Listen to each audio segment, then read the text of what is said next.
Hello friends, welcome to my YouTube channel. आज हम लोग जीन पियाजे का जो संज्ञानात्मक विकास सिद्धांत है इसको कंप्लीट करेंगे, जो आने वाले सेटेड एग्ज़ाम के लिए बेहद ही महत्वपूर्ण है। सबसे पहले हम लोग इसकी थ्योरी पढ़ेंगे, उसके साथ साथ इसके जो most important previous year question है उनकी हम लोग प्रैक्टिस करेंगे। इस टॉपिक को आप लोग अच्छे से अगर पढ़ ले रहे हैं, अच्छे से कंप्लीट कर रहे हैं, तो 4 से 5 नंबर आपके सेटेड एग्ज़ाम में पक्के हो जाएंगे। और अगर आप लोगों को वीडियो अच्छा लगे तो वीडियो को लाइक करें, कमेंट करें, चैनल को सब्सक्राइब करें। चलिए देखते हैं यहाँ पे पहला पॉइंट बताया गया है। पहला पॉइंट यहाँ पे है, जीन पियाजे एक प्रमुख स्विस मनोवैज्ञानिक थे। स्विस का मतलब यह है कि स्विट्जरलैंड के मनोवैज्ञानिक थे। एक पॉइंट आपको ये नोट करना है कि कहाँ के मनोवैज्ञानिक थे, स्विट्जरलैंड के मनोवैज्ञानिक थे। पियाजे ने अपनी पुस्तक the language of thought of the child 1923 में लिखी थी। कौन सी पुस्तक है? The language of thought of the child 1923 में लिखी। जीन पियाजे ने अपना प्रयोग अपने ही बच्चों पर किया था। बहुत इंपॉर्टेंट पॉइंट है। जीन पियाजे ने प्रयोग किस पर किया था? अपना प्रयोग अपने बच्चों पर किया था। जैसे कि थॉर्नडाइक ने बिल्ली पे किया और पावलोव ने कुत्ते पर किया था, इसी प्रकार जीन पियाजे ने जो प्रयोग किया था अपने बच्चों पर किया था। इसके लिए इनकी आलोचना भी बहुत बार कई लोगों ने किया था। जीन पियाजे के सिद्धांत रचनावाद पर आधारित है। किस पर आधारित है? रचनावाद पर आधारित है। और एक क्वेश्चन ये पूछा जाता है कि रचनावाद में बच्चे जो है कैसे चीज़ें सीखते हैं, तो अपने पूर्व ज्ञान से नए ज्ञान को जोड़कर सीखते हैं। जो कुछ उनके पास जानकारी होती है उससे जोड़कर नई चीज़ों को सीखते हैं। ये क्वेश्चन बहुत बार पूछा गया है कि रचनावाद में बच्चे कैसे सीखते हैं, तो ये भी आपको याद रखना है। उसके बाद पियाजे ने संज्ञानात्मक विकास का सिद्धांत दिया। इसे अवस्था का सिद्धांत भी कहा जाता है। क्या कहते हैं इसको? अवस्था का सिद्धांत भी कहा जाता है। पियाजे को विकासात्मक मनोविज्ञान का जनक माना जाता है। जीन पियाजे के अनुसार बच्चों में चिंतन शक्ति का विकास एक ही समय में नहीं बल्कि विभिन्न चरणों में होता है। और उसी के जो जीन पियाजे ने कितने चरण बताए थे? 4 अवस्थाएं बताई थी, 4 चरण बताए थे। जीन पियाजे ने कहा है कि प्रत्येक बच्चे का जो है विकास होता है सीरीज वाइज होता है, मतलब एक चरण में इतना विकास होगा, दूसरे चरण में इतना होगा। इस प्रकार बच्चे का जो है विकास होता है क्रम वाइज होता है, विभिन्न चरणों में होता है। तो ये सारे पॉइंट आपको याद रखने हैं। उसके बाद देखते हैं अगला पॉइंट क्या है इनके बारे में। अब देखो एक पॉइंट ये बहुत इस बात ज़्यादा क्वेश्चन पूछा गया है स्कीमा के बारे में। स्कीमा सीधा क्वेश्चन यही पूछ लिया जाता है कि स्कीमा के बारे में किसने बताया था, तो आंसर हो जाएगा पियाजे ने बताया था। अब स्कीमा होता क्या है? स्कीमा से तात्पर्य ऐसी मानसिक संरचना से है जो व्यक्ति के दिमाग में सूचनाओं को संगठित करने तथा व्याख्या करने हेतु विद्यमान होती है। अब देखो जैसे कि आप लोग यहाँ पे पढ़ रहे हैं, हम पढ़ा रहे हैं आप लोगों को, तो आप लोग जो है सूचना को संगठित मतलब कलेक्ट कर रहे हैं कहीं पे, और हम किसी जो है माइंड में जो है किसी मतलब संरचना के द्वारा आप लोगों को व्याख्या कर पा रहे हैं। तो यही जो सूचनाओं को संगठित करने और व्याख्या करने हेतु जो क्या है मानसिक संरचना होती है माइंड में, उसी को कहते हैं स्कीमा। उसके बाद अगला पॉइंट है आत्मसातकरण। वह प्रक्रिया है जिसमें बालक अपने नए ज्ञान को पूर्व ज्ञान योजनाओं में शामिल कर लेता है। अब जैसे कि बच्चे को एक जानवर के बारे में बताया गया कि उसकी 4 टांगे हैं और ये भौं भौं की आवाज़ निकालता है, तो क्या है? यह कुत्ता है, ठीक है। उसके बाद दोबारा, और काले कलर का ये भी बताया गया। उसके बाद जब बच्चा दोबारा देखा उसको, एक मतलब डॉगी को देखा दोबारा, वह क्या सफ़ेद कलर था, उसके भी 4 पैर थे, उसकी भी पूंछ थी, वो भी मतलब आवाज़ उसी तरीके निकाल रहा था। तो बच्चे ने क्या किया, जिसका मतलब पिछला जो ज्ञान था उसके साथ साथ इस नए ज्ञान को भी ऐड कर लिया कि ज़रूरी नहीं है कि वो जो कुत्ता है मतलब काले ही कलर का हो, वो मतलब अन्य भी कलर का हो सकता है। जैसे कि और इस प्रकार हम लोग समझते हैं, जैसे कि आप लोगों ने जीन पियाजे के सिद्धांत कहीं पे पढ़ा होगा, ठीक है, तो कुछ जानकारी आपके पास रही होगी। उसके साथ साथ जैसे हमने आपको यहाँ पे पढ़ाया तो कुछ नई जानकारी दे दी, तो यहाँ पे क्या हो गया? यही हो गया आत्मसातकरण, कि जो पूर्व जानकारी है आपके पास उसके साथ साथ ये जो नई जानकारी हमने दी है इसको भी आप लोगों ने अपने साथ शामिल कर लिया, तो यही होता है आत्मसातकरण। उसके बाद बताया गया है समायोजन के बारे में। समायोजन वह मानसिक प्रक्रिया है जिसमें बालक नई सूचना को शामिल करता है। अभी तक देखो जैसे कि जो डॉग वाला एग्जाम्पल था उसमें क्या था कि कलर का केवल डिफरेंस था, और उसमें बच्चे ने क्या किया, उसने मतलब उसको आत्मसात कर लिया। अब इसमें क्या होता है कि नई जानकारी उसको अपने साथ में शामिल करनी होती है। जैसे कि पहले बच्चे ने कुत्ता देखा था, अब उसके साथ अगली बार जब क्या हुआ तो बच्चे ने एक बिल्ली को देख लिया, उसके भी 4 पैर थे, उसकी पूंछ थी, लेकिन वो क्या कर रही थी? म्याऊं म्याऊं की आवाज़ निकाल रही थी। तो वो क्या हुआ, वो उसने मतलब ये जानकारी कलेक्ट की कि मतलब 4 पैर का जानवर जो है कुत्ता ही नहीं हो सकता, अन्य भी जानवर हो सकते हैं, जैसे कि बिल्ली हो गई, शेर हो गई, मतलब कई प्रकार के जानवर हो सकते हैं। तो ये क्या हो गया, उसने नई जानकारी कलेक्ट की। तो यही हो जाता है, क्या हो जाता है, समायोजन हो जाता है। उसके बाद बात की जाए जीन पियाजे की अवस्थाओं के बारे में। जीन पियाजे ने संज्ञानात्मक विकास की 4 अवस्थाएं बताई हैं। पहली है संवेदी गामक अवस्था, जिसको ज्ञानेंद्रिय अवस्था कहते हैं। इसकी जो एज होती है 0 से 2 वर्ष होती है। उसके बाद है पूर्व संक्रियात्मक अवस्था, इसको प्राक संक्रियात्मक भी कहा जाता है, इसकी एज होती है 2 से 7 वर्ष। और तीसरी है मूर्त संक्रियात्मक अवस्था, इसकी एज होती है 7 से 11 वर्ष। और चौथी है अमूर्त संक्रियात्मक या फिर अनौपचारिक संक्रियात्मक अवस्था, इसकी एज होती है 11 से 15 वर्ष या फिर 11 से प्लस जो होगी एज, तो इसी अवस्था में आएगा वो बालक, जो मतलब जिसकी एज 11 से अधिक वर्ष होगी। अब प्रत्येक अवस्था की कुछ विशेषताएं होती हैं, वो हम लोग विशेषताएं पढ़ लेते हैं यहाँ पे। जैसा कि पहली अवस्था जो होती है संवेदी गामक अवस्था, इसकी विशेषता क्या होती है, इस अवस्था में बालक अपनी इंद्रियों द्वारा कार्य करता है। जैसे कि इंद्रियां कितनी होती हैं, बालक की 5 इंद्रियां होती हैं, आँख, कान, नाक, जीभ और त्वचा, इन्हीं के द्वारा काम करता है इस अवस्था में बच्चा जब होता है। गामक क्रियाएं करता है, जैसे कि खेलना, देखकर छूना, पैर मारना। इस अवस्था में बालक की सबसे बड़ी उपलब्धि यह होती है, बालक द्वारा वस्तु स्थायित्व का ज्ञान होता है। वस्तु स्थायित्व ये तात्पर्य है, जैसे कि बालक क्या है, बच्चा यहाँ पे खेल रहा है, ये बेड के ऊपर खेल रहा है, कोई खिलौना रखा है, अब उसको खिलौना नीचे गिर गया, ठीक है, तो खिलौना दिखाई तो नहीं दे रहा है, लेकिन बालक ये जो बच्चा होता है समझता है कि यह खिलौना क्या है, आस पड़ोस में हमारे है। मतलब चीज़ें तब भी मौजूद होती हैं जब हमारे सामने नहीं होती हैं, तो यही क्वालिटी कहलाती है वस्तु स्थायित्व। अब देखो यहाँ पे बताया भी गया है कि वस्तु स्थायित्व क्या होता है। इसके द्वारा बालक यह जान पाता है कि घटनाएं एवं वस्तुएं तब भी मौजूद होती हैं जब वो हमारे सामने नहीं होती हैं। उसके बाद अगली अवस्था है पूर्व संक्रियात्मक अवस्था, इसकी एज होती है 2 से 7 वर्ष। इस अवस्था में भाषा का विकास प्रारंभ हो जाता है। इस अवस्था में जीववाद का विकास होता है। जीववाद से तात्पर्य होता है बच्चा जो होता है सभी जो निर्जीव चीज़ें हैं उनको सजीव समझता है, जैसे सूरज हो गया। बच्चा इसी अवस्था में गुड्डे गुड़िया का खेल खेलता है, उनको खाना खिलाता है, पानी पिलाता है। ये किस लिए करता है, वो समझता है कि इनमें भी जान होती है, तो यही कहलाता है जीववाद। निर्जीव चीज़ों को सजीव समझना जीववाद कहलाता है। इस अवस्था में आत्म केंद्रिता का विकास होता है। आत्म केंद्रिता से तात्पर्य है कि बच्चा अपने और दूसरे के गुणों में डिफरेंट नहीं कर पाता। जैसे कि बच्चा कोई रो रहा है, उसको चॉकलेट दे दी जाए तो खुश हो जाता है, तो अगर बच्चे के जो फादर है, मदर है, वो भी अगर रो रहे होंगे तो बच्चा क्या सोचेगा, इनको भी चॉकलेट दे दिया जाए तो ये भी खुश हो जाएंगे। इस अवस्था को खिलौने की आयु कहा जाता है। क्या कहते हैं इसको, खिलौने की आयु कहा जाता है इस अवस्था में। और इस अवस्था में बच्चा जो होता है, जैसे कि भार हो गया, संरक्षण हो गया, इन सब चीज़ों में डिफरेंट नहीं कर पाता। जैसे कि संरक्षण से तात्पर्य है, जैसे कि यहाँ पे एक गिलास रखा है, चौड़ा वाला गिलास का, एक लंबा गिलास रखा है और एक चौड़ा गिलास रखा है, ठीक है। अब इनमें दोनों में पानी भर दिया जाए, भले ही चौड़े वाले गिलास में ज़्यादा पानी है, बच्चे पूछा जाए कि किस में ज़्यादा पानी है, तो वह बताएगा कि इसमें लंबे वाले गिलास में ज़्यादा पानी है, ठीक है। तो यही क्वालिटी क्या कहलाती है, संरक्षण कहलाती है। बाहर के बारे में जैसे कि बात की जाए, जैसे कि अब यहाँ पे जो तराजू है, 2 तराजू बना दिए गए, एक में जो है कंकड़ पत्थर रख दिए जाए और एक में क्या रुई बहुत सी ज़्यादा भर दी जाए, तो बच्चा किसको बताएगा कौन सी जो है क्वालिटी ज़्यादा है, बताएगा रुई को, क्योंकि उसको जो ज़्यादा मतलब बाहर के बारे में उसमें क्या होता है, बाहर के बारे में समझ नहीं डेवलप होती। उसके बाद अगला पॉइंट एक भी नोट करना है, अपलटावी का गुण नहीं इसमें आ पाता बच्चे में। अपलटावी का गुण जैसे कि है 4 × 2 जैसे कि है कितना होता है, 8 होता है। अब उससे कहा जाए 2 × 4 कितना होगा, तो बच्चा क्या हो जाएगा, कन्फ्यूज हो जाएगा, यह नहीं बता पाएगा। तो ये पॉइंट सारे आपको नोट करने हैं। उसके बाद अगली अवस्था जो है हमारी है मूर्त संक्रियात्मक अवस्था की विशेषता हम लोग देख लेते हैं। अब अगली अवस्था जो हमारी है मूर्त संक्रियात्मक अवस्था, इसकी एज होती है 7 से 11 वर्ष। और इस अवस्था में जो पूर्व संक्रियात्मक अवस्था में बच्चे में जो क्वालिटी नहीं आ पाती हैं, वो सारी क्वालिटी इस अवस्था में आ जाती हैं। इस अवस्था में सामान्यीकरण की प्रवृत्ति आने लगती है, क्रमिक संबंधी समस्याओं का समाधान होने लगता है। और इस अवस्था में बालक तार्किक चिंतन शुरू कर देता है। क्या कर देता है, तार्किक चिंतन शुरू कर देता है इस अवस्था में। उसके बाद अगली अवस्था है अमूर्त संक्रियात्मक अवस्था। इस अवस्था में बच्चों में अमूर्त चिंतन या फिर काल्पनिक चिंतन की क्षमता विकसित हो जाती है।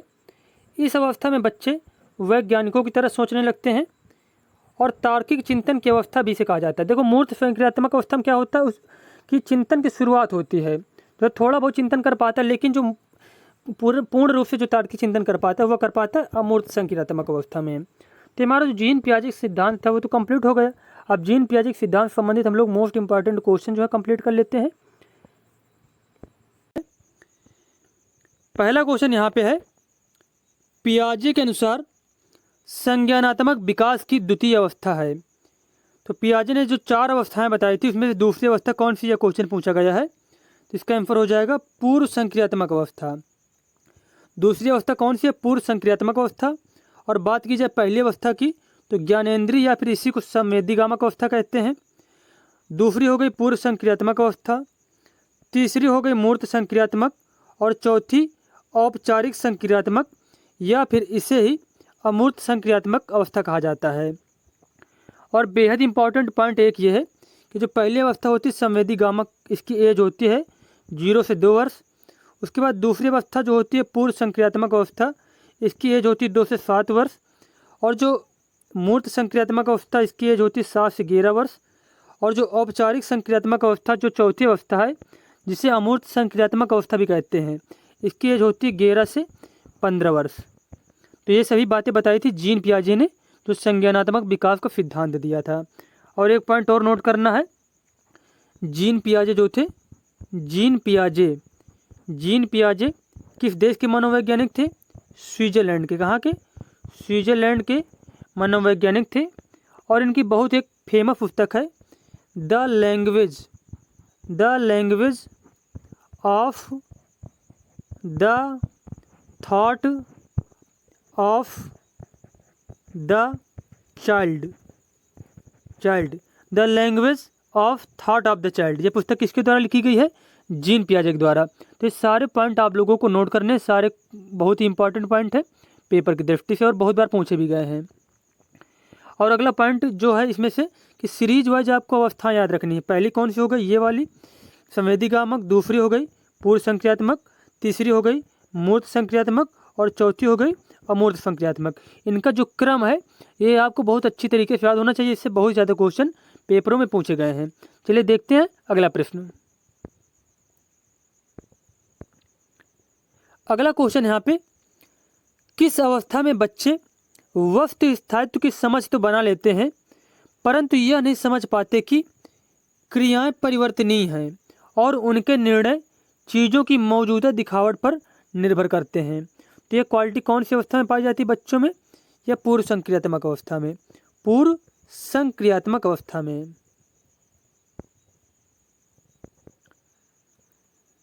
किस स्तर पर बच्चों में अपने आसपास की दुनिया के बारे में एक जीववादी दृष्टिकोण होता है और वे मानते हैं कि पेड़ पौधों और चलते हुए बादलों और लुढ़कते पत्थरों की मनसाएं और इरादे हो सकते हैं। तो सबसे पहले हम लोग समझ लेते हैं कि जो जीववादी है, जीववादी का मतलब यही होता है कि बच्चा जो है सभी चीज़ों को सजीव समझता है, ये समझता है सभी चीज़ों में जान है। तो यह पूछा गया है यह क्वालिटी बच्चे में, यह गुण कौन सी अवस्था में पाया जाता है, तो यह पूर्व संक्रियात्मक अवस्था का गुण होता है। बच्चे की जो जीन पियाजे ने जो दूसरी अवस्था बताई थी पूर्व संक्रियात्मक अवस्था, तो इसी में ये गुण पाए जाते हैं बच्चे में। जीन पियाजे के संज्ञानात्मक विकास के किस चरण पर बच्चा समझ बना लेता है कि प्रतीकों का इस्तेमाल वस्तुओं को प्रतिनिधित्व करने के लिए किया जा सकता है। अगर बच्चे के सामने साइकिल नहीं है तब भी साइकिल शब्द सुनकर उसके मस्तिष्क में एक प्रतिबिंब बन जाता है। तो ये कौन सी अवस्था में होती है इस तरह की घटनाएं, पूर्व संक्रियात्मक अवस्था में, पूर्व संक्रियात्मक अवस्था में। चीज़ों का प्रतिबिंब बच्चा तब भी बना पाता है जब उनके सामने वो चीज़ें उपस्थित नहीं होती हैं। तो यह विशेषता जो होती है यह होती है पूर्व संक्रियात्मक अवस्था की।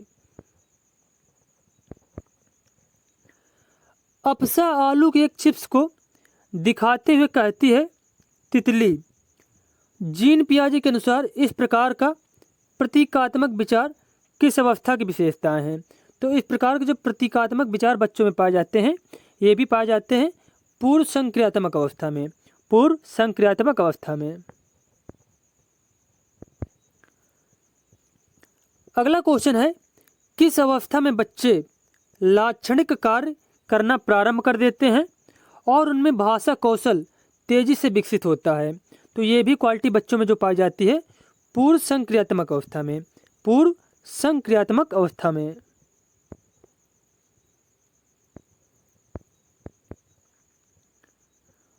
एक बालक को 20 भूरे रंग के लकड़ी के मनके और 2 सफेद रंग के लकड़ी के मनके दिए जाते हैं।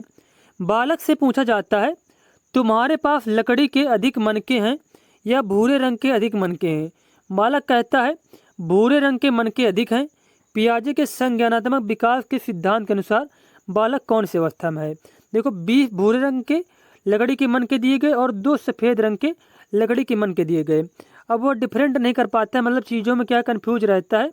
अब उससे क्वेश्चन ने पूछा गया कि मतलब कौन से रंग के मनके अधिक हैं, भूरे रंग के या फिर लकड़ी के? तो बच्चा क्या बताता है, भूरे रंग के मनके अधिक हैं, क्योंकि वह समझ नहीं पाता कि दोनों लकड़ी जो दोनों मनके हैं ये क्या है, लकड़ी के मनके हैं।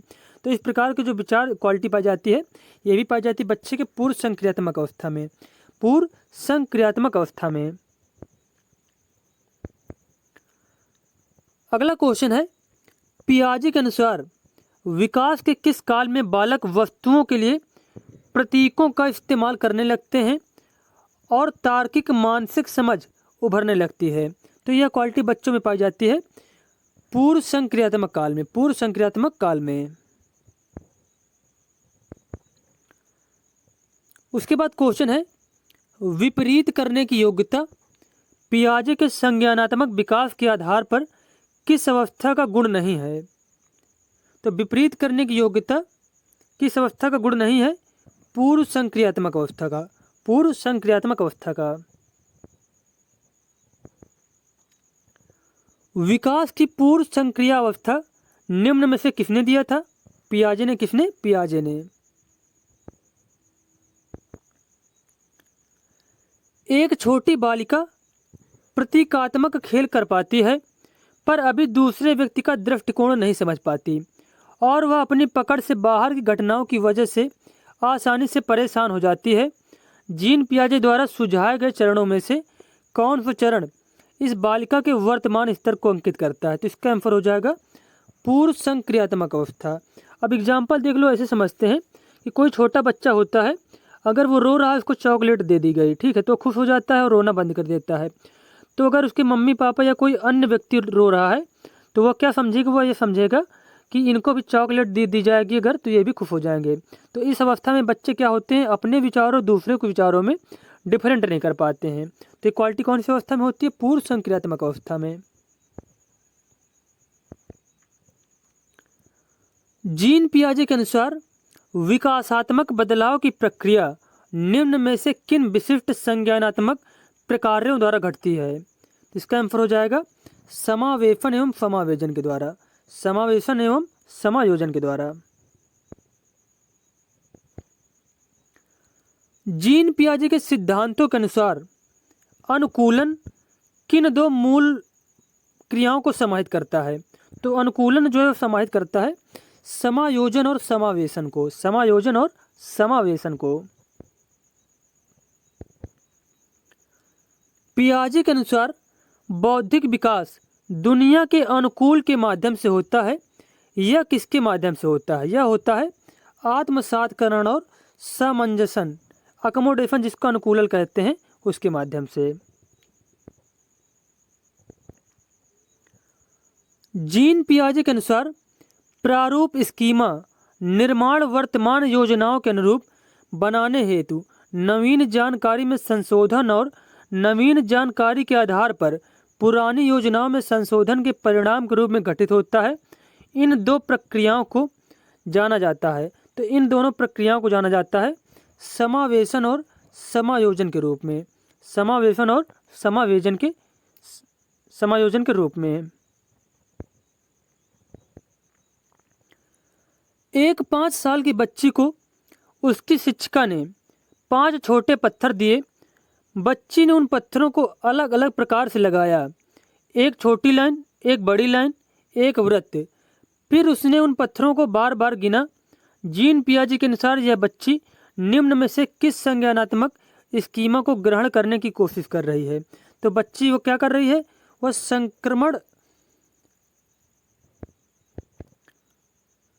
तो बच्ची वो क्या कर रही है, बच्ची कर रही है संख्या का संरक्षण कर रही है। यहाँ पे हम बताने जा रहे थे संक्रमण अनुमति नहीं होगा, संख्या का संरक्षण होगा आंसर इसका। अब अगला प्रश्न यहाँ पे है, निम्नलिखित में से कौन सा पियाजे के सिद्धांत की आलोचना प्रस्तुत करता है? पियाजे को यह विश्वास नहीं था कि बच्चे बुद्धिमान होते हैं। पियाजे ने पूर्व संक्रियात्मक अवस्था में बच्चों की क्षमताओं को कम कर आंका था। पियाजे ने बच्चों को ज्ञान की सक्रिय संरचना करने वाला नहीं माना था। पियाजे ने विकास की प्रक्रिया को सतत माना था। अब क्वेश्चन यह है यहाँ पे कि पियाजे के सिद्धांत की आलोचना क्या है? तो पियाजे ने पूर्व संक्रियात्मक अवस्था में बच्चों की क्षमताओं को कम कर आंका था। तो यह क्या है, इसकी आलोचना इस सिद्धांत की।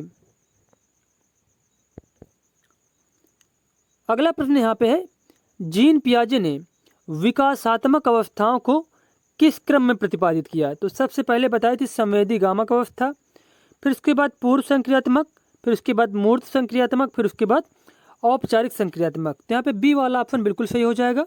अब यहाँ पे देखो दिया गया संवेदी गामक, पूर्व संक्रियात्मक, मूर्त संक्रियात्मक, उसके बाद औपचारिक संक्रियात्मक अवस्था।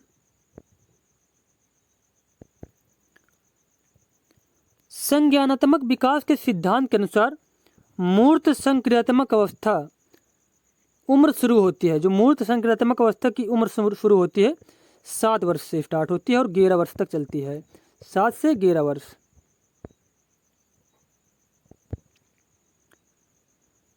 पियाजे मुख्यतः के क्षेत्र में योगदान देने के लिए जाने जाते हैं? तो इसका आंसर हो जाएगा ज्ञानात्मक विकास या फिर संज्ञानात्मक विकास के लिए।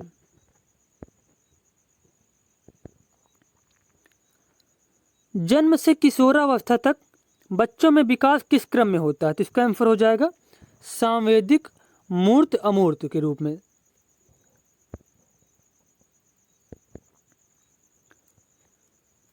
पियाजे का सिद्धांत संबंधित है बालक के संज्ञानात्मक विकास से। पियाजे के अनुसार निम्नलिखित में से कौन सी अवस्था में बच्चा अमूर्त संकल्पनाओं के विषय में तार्किक चिंतन करना आरंभ कर देता है? अब किसी भी क्वेश्चन में अगर मिल जाए अमूर्त और पूछा जाए कि बच्चे की कौन सी विशेषता होती है, कौन सी अवस्था की, तो उसमें से हमेशा जो चौथी अवस्था होती है औपचारिक संक्रियात्मक अवस्था ही हम लोग आंसर मारेंगे, टिक करेंगे, औपचारिक संक्रियात्मक अवस्था।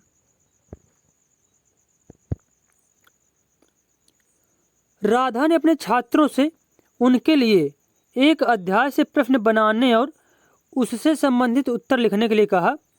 एक छात्र संज्ञानात्मक विकास के किस चरण में इस कार्य के निहितार्थ से सबसे अधिक लाभान्वित होता है? तो इसका आंसर हो जाएगा औपचारिक संक्रियात्मक चरण में। औपचारिक संक्रियात्मक चरण में किस चरण में बच्चों में संरक्षण का सिद्धांत विकसित होता है? तो इसका आंसर हो जाएगा मूर्त संक्रियात्मक अवस्था में। मूर्त संक्रियात्मक अवस्था में वह अवस्था जब बच्चा तार्किक रूप से वस्तुओं व घटनाओं के विषय में चिंतन प्रारंभ करता है। तो इसका आंसर हो जाएगा मूर्त संक्रियात्मक अवस्था में। मूर्त संक्रियात्मक अवस्था में जीन पियाजे के संज्ञानात्मक विकास के किस स्तर पर बच्चे लंबाई व भार जैसे गुणात्मक आधारों पर वस्तुओं को व्यवस्थित कर पाते हैं, परंतु अमूर्त संरचनाओं की संक्रियात्मकता में कठिनाई महसूस करते हैं? तो ये क्वालिटी पाई जाती है मूर्त संक्रियात्मक अवस्था में। मूर्त संक्रियात्मक अवस्था में बच्चों के बौद्धिक विकास की 4 विशिष्ट अवस्थाओं की पहचान की गई थी पियाजे द्वारा। किसके द्वारा? पियाजे द्वारा।